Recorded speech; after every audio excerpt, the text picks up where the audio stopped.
Hello, this is Claude Sports Corner, and this is a special Steeler report.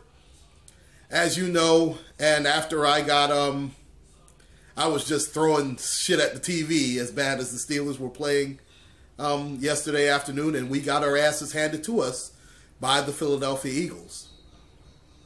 But I'm here to tell you, to the real Steeler fans, we got all that out of our system. Let's calm down and look forward to Sunday evening's game against the Kansas City Chiefs, who gave the New York Jets a very similar ass whipping. Okay? There's no other way to put it. There's no need to be politically correct about any of it. We took an ass whipping. The Chiefs gave an ass whipping to the New York Jets. And we should just prepare and get ready for them and refocus our march towards Super Bowl 51. And I still do believe that we will get there. I mean, this is a bump in the road. It's a hiccup, of course. And it was a bad hiccup. And trust me, I was screaming and yelling just like every other Steeler fan. And I was throwing shit at the TV. I mean, I was devastated. It was bad loss. There's no other way to put it. But remember, this for the Eagles is their Super Bowl, okay? That's first and foremost. And give the Eagles all the credit in the world.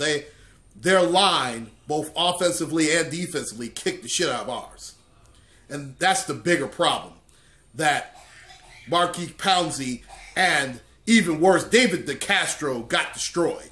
I don't want to hear any more about how great DeCastro was, because he was bad. He was a disgrace. That is why Marshall Yanda is the best guard in all of pro football by a wide margin. It's not even close who's second, third, fourth, or fifth. And let me tell you, it's only going to get worse if we don't fix our offensive line.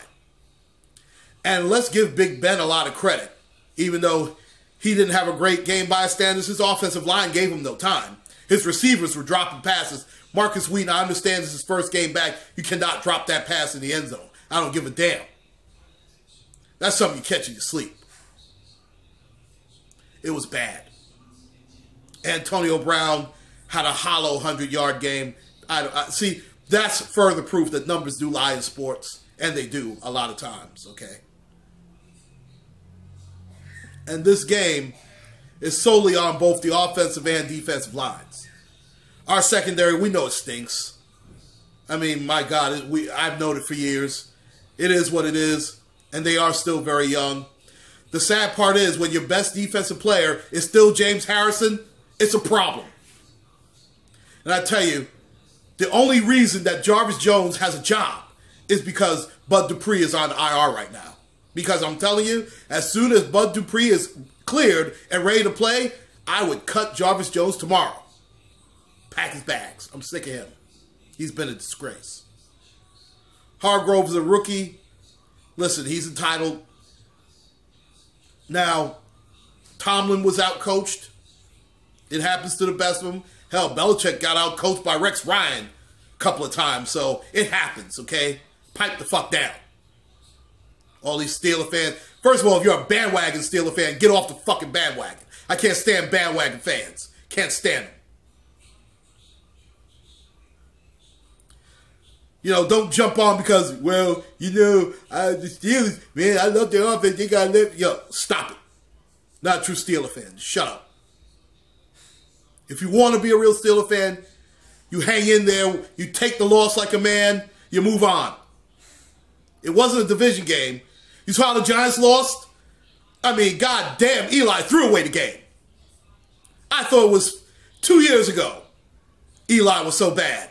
And that's a game he gave away at home. You want to see bad football? Look at San Francisco. That was a division game they lost to Seattle. They got their asses handed to them. I mean, San Francisco might not win another game. They're so bad. I can guarantee the Steelers will win at least 11 games. Guarantee it. Best thing that happened, Big Ben didn't throw a pick, which I'm shocked. Big Ben stayed upright.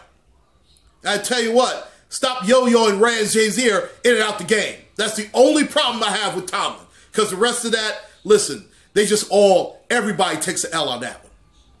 But once you knew Shazier was hurting, the way the score was, keep Shazier out the game, get him ready for Sunday night.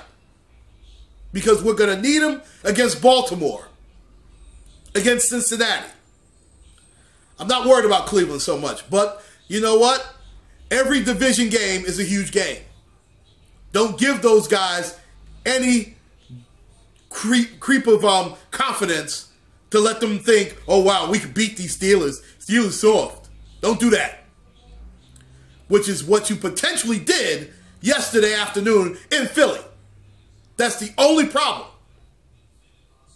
But I realize that's an out-of-division game. Doesn't really matter in the grand scheme of things. I get it. A lot of people, unfortunately, don't. They need to. You know what? If this were last week and they got their asses handed to them by the Cincinnati Bengals, I'd have a bigger problem. That's a problem. They play like this against the Ravens, that's a problem.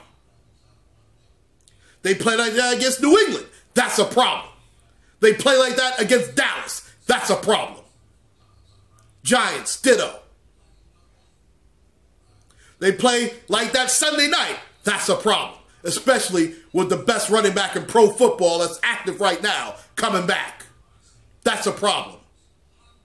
I don't blame D'Angelo Williams for yesterday. He needed a break. So let's pipe down. It is only week 3, ladies and gentlemen. So relax. Pipe down. Just back the Steelers. Do what we do. And then, God willing, Super Bowl 51, when they're hoisting up that 7th Lombardi, then we look back at this Eagles game and say, you know what? That was really funny how bad we played at this juncture of the season. And then we're hoisting up another one. Because that's all we should be worried about. I don't care if we go into the playoffs 9-7, as long as everybody's healthy and everybody's doing what they're supposed to be doing. I could care less. And trust me, the Steelers have done it that way, winning the division or as the very last seed. They've done it both ways with that quarterback. So I'm not worried. Not at all. All you Steeler fans, if you're real, you already know what's going down. If you're a bandwagon fan, if you want to stay on the bandwagon, you suck it up and take it.